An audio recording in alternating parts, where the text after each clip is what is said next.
I wanted to start today with the whole basis of what we do and what makes a good engineer, what separates the good ones from the bad ones. And the main thing is that in the course of a day, as a recording engineer or as a mixer, you make thousands of decisions. None of those decisions makes a big deal. In fact, most of those decisions are decisions that start out being very, very minor differences between, say, whether you use a condenser mic or whether you use a dynamic mic. Let's say whether you use a mic, an analog mic pre that's Class A, or whether you use a mic pre that has various and sundry harmonic indicators on it and so forth. Whether you use a compressor or you don't use a compressor, whether you use an equalizer or not an equalizer, whether if you do, you equalize before the compressor or after the compressor, all of these decisions lumped together can turn a mediocre sound into a very good sound. But no one particular decision makes a big difference, except for one. Choosing whether to go analog or digital. That will make a big difference. And I'm going to spend a lot of time today explaining to you why the choice of going digital is a much better choice than going analog, and I'm going to give you some examples. But I wanted to start out because there was a drum kit here today, and I didn't really plan on this, but I thought I'd do this just to impart some of what I think about when I'm recording before we get to the mixing side, what I think about when I'm miking an instrument or miking a drum kit or miking an orchestra. Here we have a drum set and what appears to be a standard miking technique of overheads, bass drum, and snare. Now, I was a drummer, and the one thing you notice as a drummer is when you listen to a drum set on a mix, generally speaking, if it's in stereo, the bass drum and the snare are in the center. The hi-hat is kind of in the center. The overheads are split left and right, and the toms are split going across this way. I always mic a drum kit from the audience perspective. Some people mic it from the drummer's perspective. That's your choice. I prefer to hear it from the audience, but if you like hearing it from where the drummer sits, that's fine. Here's the problem. Most people don't think about what they're doing when they put those overhead mics up. They simply look at the kit and they say, okay, let's put this here and let's put this here, not realizing there's a lot more involved in this than they think. Sometimes it's because of lack of experience, or sometimes it's just because they've never bothered to look deeply into it. But over the course of time, you start to realize that at least 30, 40, 50, maybe even 60% of the sound that you're looking for in a nice open drum kit is going to come from these two mics. Because when no one listens to a drum like this, so the mics that are here aren't the real sound of the drum. The sound of the drum is what happens after it gets to bloom a little bit. So these are the mics or room mics that add to the ability to feel the drum kit and to hear what it sounds like with power. Because down here, it sounds a little small.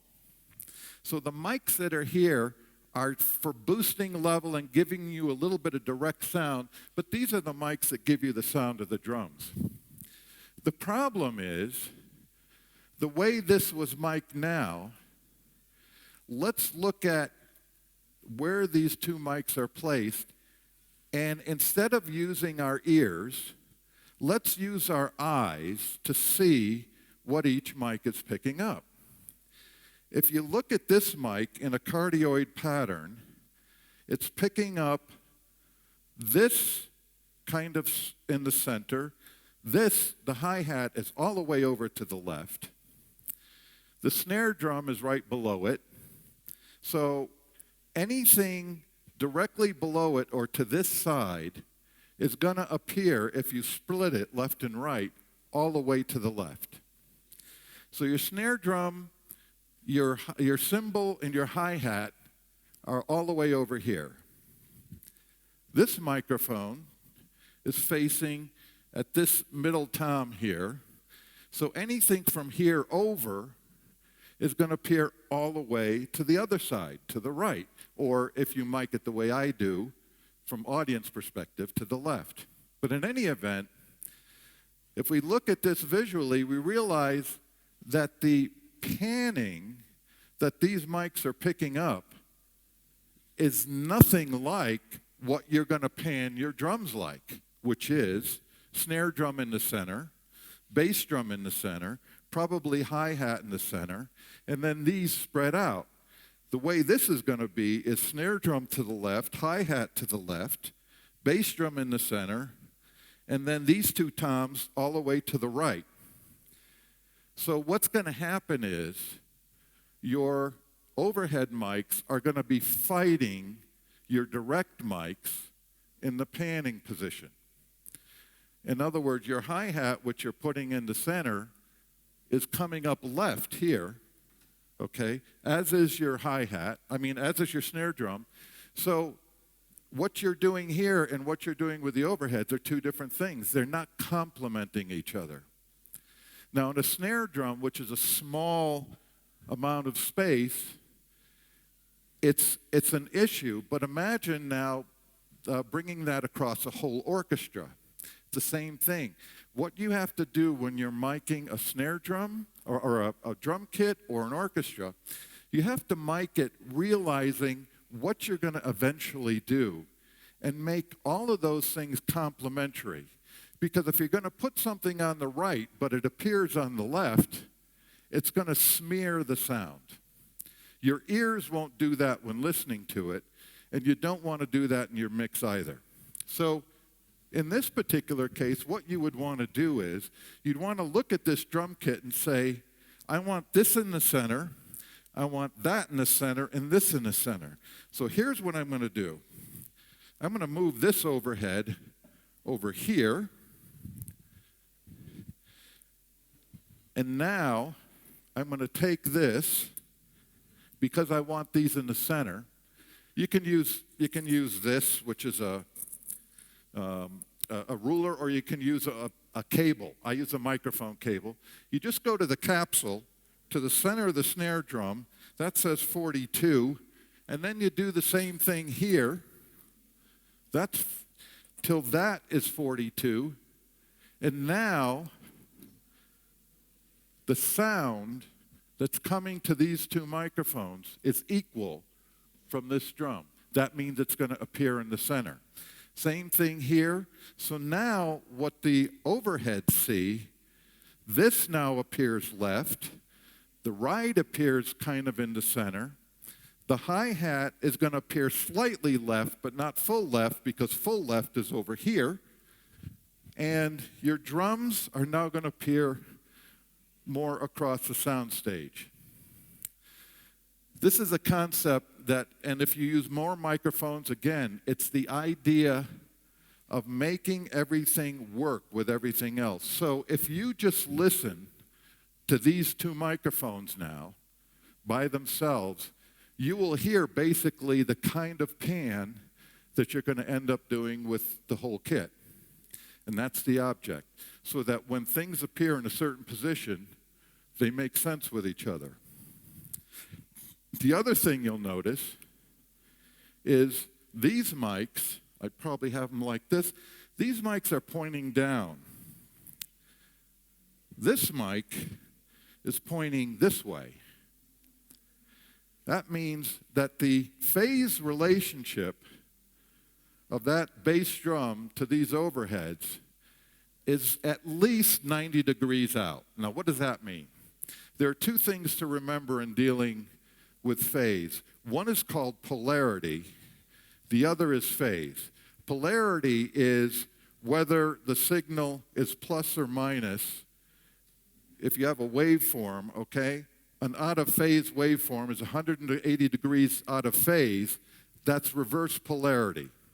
So when you press the phase button, you're changing the polarity. This is not a polarity situation. This is a phase situation. You've got a signal that's being pushed this way, being picked up by these mics this way, which means your snare, your bass drum, is just as likely to be, if you press the phase button on your DAW, is just as likely to be in phase as out of phase, because it's about 90 degrees out. One way it's going to sound better than the other.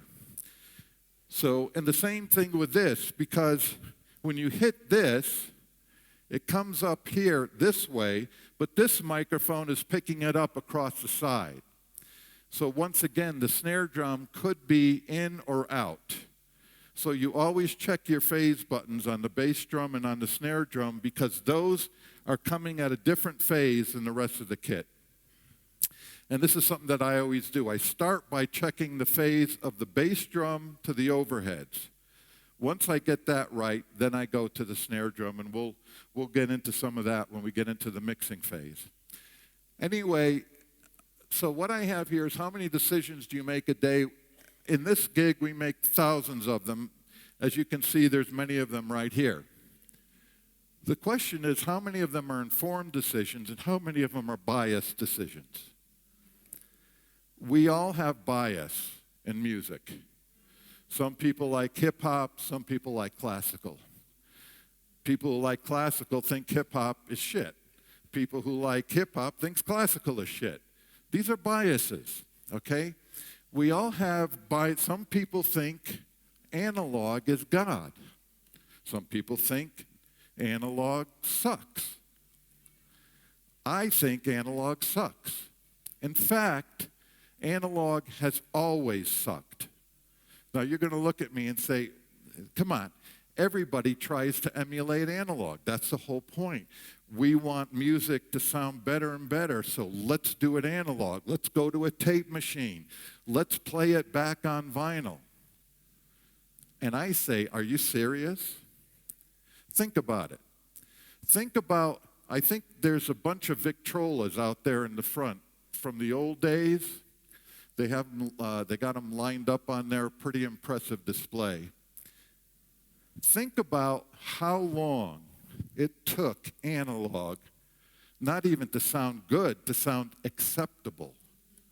Those early Victrola recordings sounded dreadful. Back around the 60s and 70s, we started to really get into analog and figure out what made it work. But do you realize what we had to do to make analog work? Do you have any idea? If a Martian came down to the planet right now and said, so what are you guys doing for audio? You know, and I'd say, well, we have this one system, okay? Basically, here's what it is. We use this tape to record.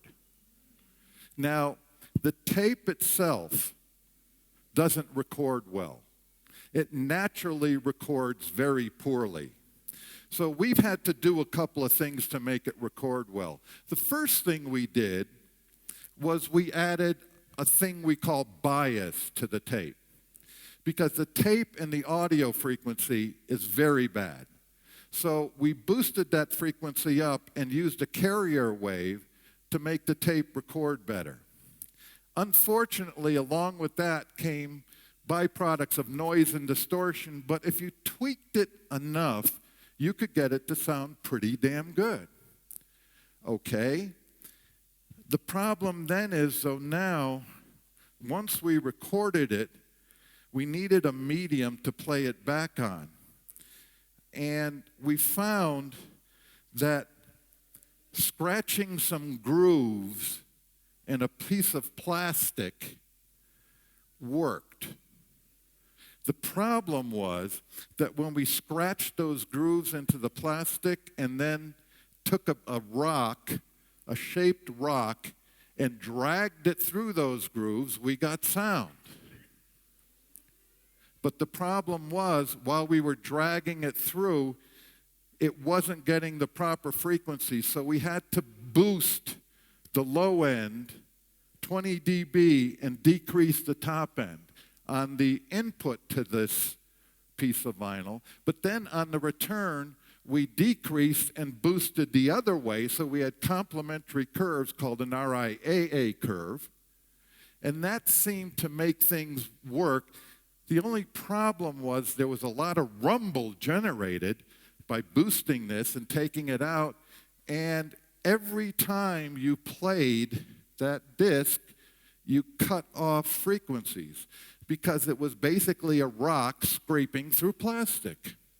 But everybody likes the way it sounds. So the Martian turns to me and says, "Are you guys crazy? You have to do all that just to make it work?" Well, no, we got this other thing called digital. And basically what we do is we sample things, like 48,000 times a second. 48,000 because we have this thing called a Nyquist frequency. And the Nyquist frequency says that if you sample any item twice in relation to the highest frequency that you want to reproduce, sampling theory says it comes back a perfect reproduction of the wave. So if you want to reproduce 22 or 24K, sample at 48 and comes back a perfect reproduction. But, so the Martian says, so wait a minute, you sample this and then you play it back through the same medium.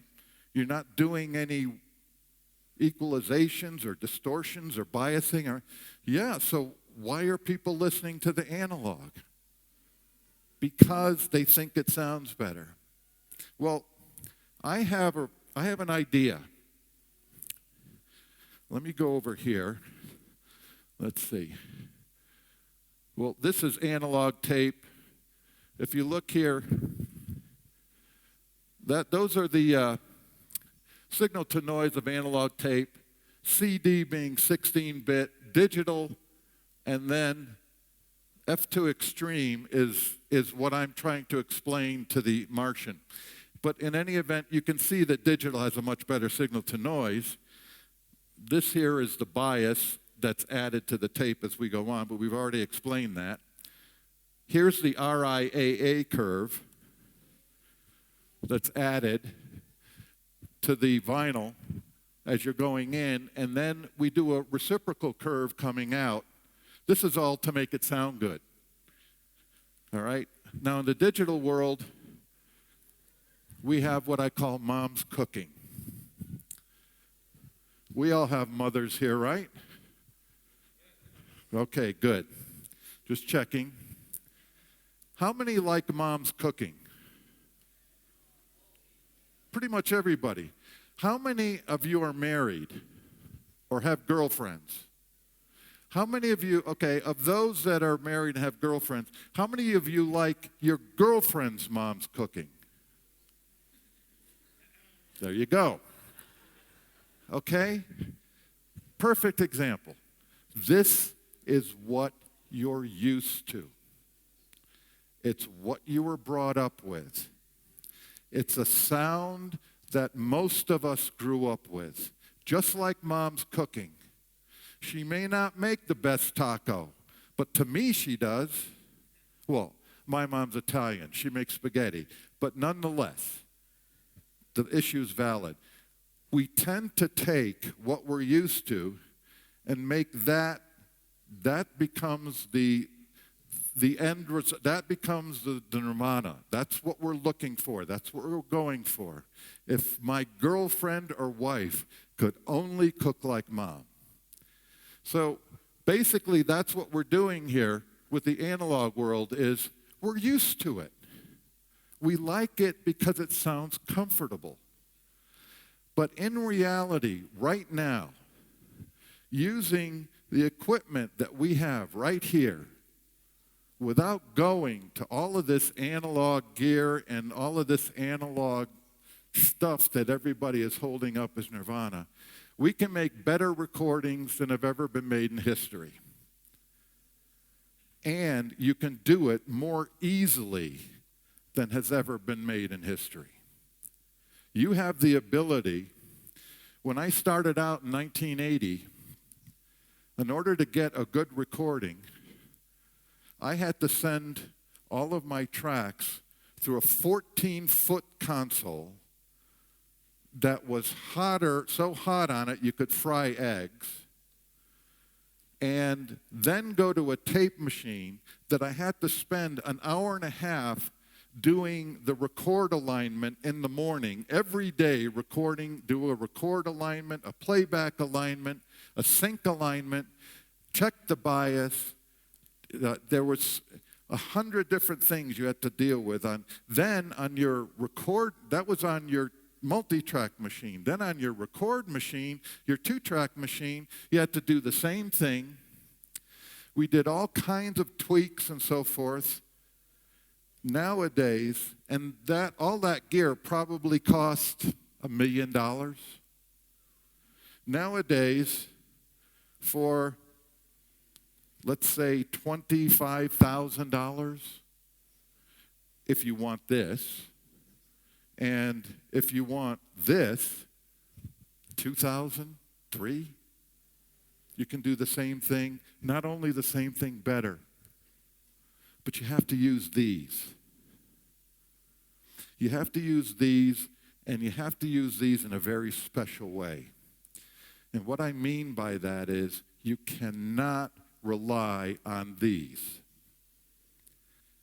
Most people today listen to music while they're doing something else. You listen to music while you're in your car driving, while you're jogging, while you're you're doing your homework, Facebooking your friends, whatever it is.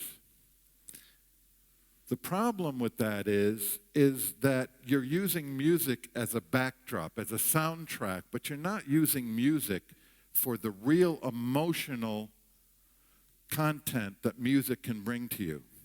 Those of us that were lucky enough to have lived during the 60s and 70s know what can happen when you listen to a music album on its own without a video. Most of you have never had that experience. You've never really listened to an album all the way through without either a video or without something else going on. And the problem is that you're missing out on a huge amount of emotion. And what my job is, and one of the reasons I think I'm standing in front of you today discussing some of this, and why I've had a reasonably successful career is because for me, music was always emotional. Everybody here, I'm sure, wants to sit down and learn what EQ do you use to put on the drums. Okay, what EQ do you use on the bass drum? What do you do on the vocal? What compressor do you use? That's not what it is at all. Isn't that? Never was. I've always felt of music as an emotion. The more you go to the emotional content of music, the more you go to the fact that music is a universal language that binds all of us together, Spanish, American, Italian, Russian, Chinese, Korean, doesn't matter.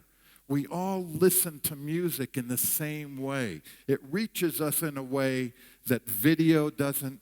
It reaches us in a way that art doesn't, that almost nothing else in the world does. We can all communicate with each other with music without knowing the language, without knowing anything.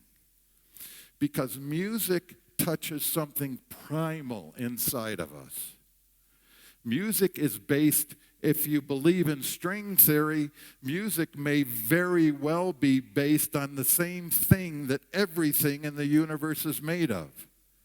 A vibrational content. Music is that. That's why it unites us all together. So what I'm trying to do, without getting cosmic here, is take the emotion of what I'm listening to.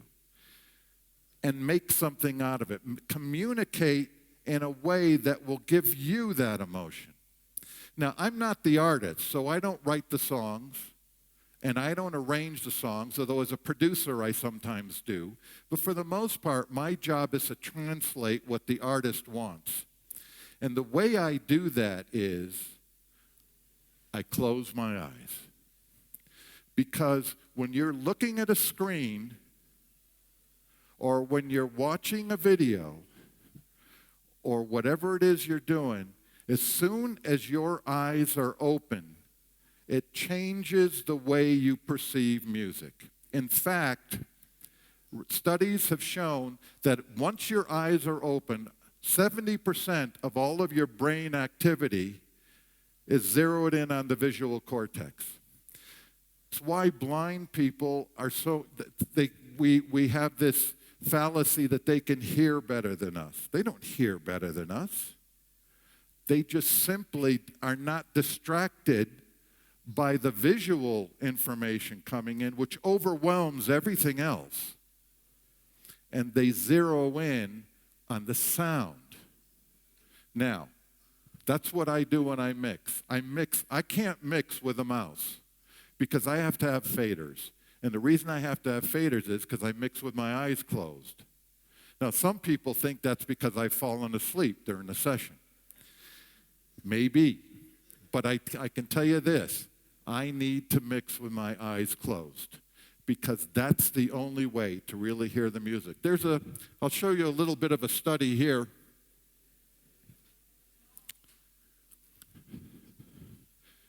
You know, this is your brain on drugs. Well, that there is the brain activity to music when the eyes are open, and that there is a brain activity to music when the eyes are closed. That's the emotional center of the brain. Okay? Look at how much more activity there is when the eyes are closed.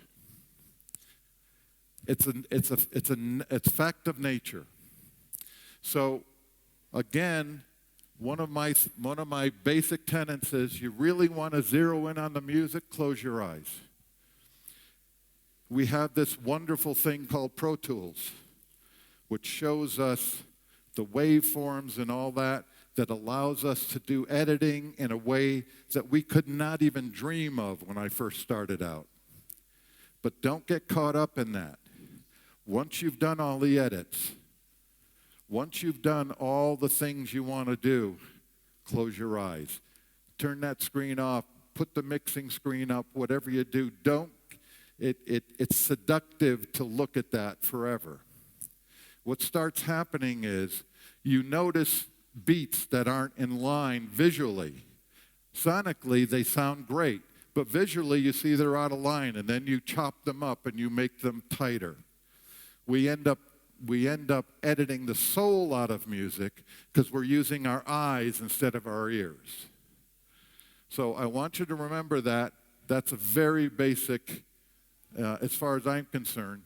Turn your eyes off. Trust these, not these. This is where it comes from.